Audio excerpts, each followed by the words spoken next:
മുൻ മുഖ്യമന്ത്രി വി.എസ്. അച്യുതാനന്ദന്റെ ആരോഗ്യനില അതീവ ഗുരുതരമെന്ന മെഡിക്കൽ ബുള്ളറ്റിൻ മെഡിക്കൽ കോളേജിലെ വിദഗ്ധ സംഘവും പരിശോധിച്ചു. ആവശ്യമെങ്കിൽ ചികിത്സയിൽ ഉചിതമായ മാറ്റം വരുത്താൻ സംഘം നിർദ്ദേശം നൽകി. വെന്റിലേറ്റർ സപ്പോർട്ടും ഡയാലിസിസും ആന്റിബയോട്ടിക് ചികിത്സയും തുടരും. വിവരങ്ങളുമായി അർജുൻ രാജ് നമുക്കൊപ്പം ചേരുകയാണ്. അർജുൻ, അതീവ ഗുരുതരമായി തന്നെ തുടരുകയാണ് അല്ലേ?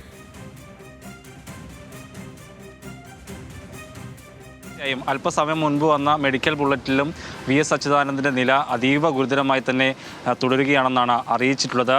നിലവിൽ നൽകുന്ന ചികിത്സ അതുപോലെ തന്നെ തുടരാനാണ് ഇപ്പോൾ മെഡിക്കൽ സംഘത്തിൻ്റെ തീരുമാനം.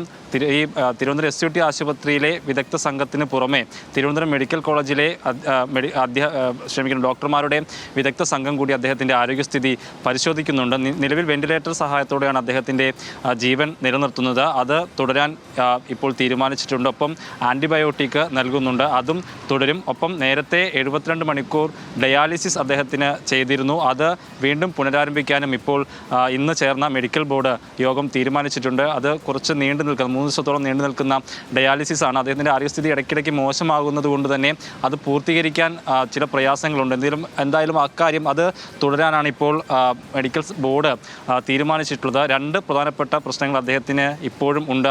ഒന്ന് വൃക്ക സംബന്ധമായിട്ടുള്ള പ്രശ്നങ്ങളാണ്. വൃക്കയുടെ പ്രവർത്തനം അത് കാര്യക്ഷമമായി നടക്കുന്നില്ല എന്നുള്ളത് ഒരു ബുദ്ധിമുട്ടാണ്. രണ്ടാമത്തേത് രക്തസമ്മർദ്ദം, അത് സാധാരണ നിലയിലാക്കാൻ കഴിയാത്ത പ്രശ്നങ്ങളുണ്ട്. അതേസമയത്ത് മറ്റ് വലിയ ഈ 2 ഗുരുതരമായിട്ടുള്ള പ്രശ്നങ്ങളാണ് അദ്ദേഹത്തിന് പ്രധാനമായും അഭിമുഖീകരിക്കുന്നത്. അത് സാധാരണ നിലയിലാക്കാനുള്ള തീവ്രമായിട്ടുള്ള ശ്രമമാണ് കഴിഞ്ഞ ഒരാഴ്ചയിലേറെയായി തിരുവനന്തപുരം എസ്.യു.ടി. ആശുപത്രിയിലെ ഡോക്ടർമാരും മെഡിക്കൽ കോളേജിലെ ഡോക്ടർമാരും അടക്കമുള്ള വിദഗ്ധ സംഘം നടത്തുന്നത്. കഴിഞ്ഞ തിങ്കളാഴ്ചയാണ് ഹൃദയാഘാതത്തെ തുടർന്ന് അദ്ദേഹത്തെ ആശുപത്രിയിൽ പ്രവേശിപ്പിച്ചത്. അതിന് തൊട്ട് ഇങ്ങോട്ട് ഏതെങ്കിലും തരത്തിൽ വലിയൊരു പുരോഗതി വി.എസ്. അച്യുതാനന്ദന് ഉണ്ടായി എന്ന് നമുക്ക് ഇതുവരെ പറയാൻ കഴിഞ്ഞിട്ടില്ല. ചെറിയ രീതിയിലുള്ള പുരോഗതിയാണ് അദ്ദേഹത്തിൻ്റെ ആരോഗ്യസ്ഥിതി സംബന്ധിച്ച് വന്നുകൊണ്ടിരുന്നത്. അതിനപ്പുറത്തേക്ക് നിലവിലെ സ്ഥിതിയിൽ നിന്ന് വലിയ രീതിയിലൊരു മെച്ചപ്പെടുന്ന ആരോഗ്യസ്ഥിതിയിലേക്ക് എത്തിയിട്ടില്ല എന്നുള്ളതാണ് ആശങ്കയുണ്ടാക്കുന്നത്. എന്തായാലും തീവ്രമായിട്ടുള്ള പരിശ്രമം അദ്ദേഹത്തിൻ്റെ ജീവൻ നിലനിർത്താനും പൂർവ്വസ്ഥിതിയിലേക്ക് ആരോഗ്യസ്ഥിതി മെച്ചപ്പെടുത്താനും ആയി ഇപ്പോൾ തിരുവനന്തപുരം എസ്.യു.ടി. ആശുപത്രിയിലെ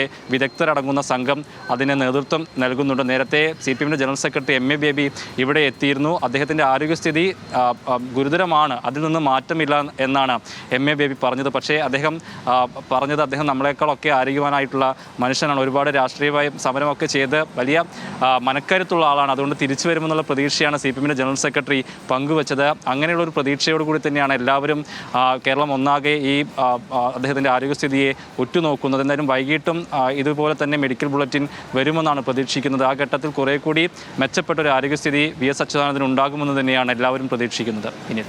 ശരി, അങ്ങനെയാണ് എല്ലാവരും പ്രതീക്ഷിക്കുന്നത്. പക്ഷേ നിലവിലെ മെഡിക്കൽ ബുള്ളറ്റിനിലും ആശ്വസിക്കത്തക്ക ഒന്നുമില്ല. അതീവ ഗുരുതരമായി തുടരുകയാണ് വി.എസിൻ്റെ ആരോഗ്യനില. വിവരങ്ങൾ നൽകുകയായിരുന്നു അർജുൻ രാജ്.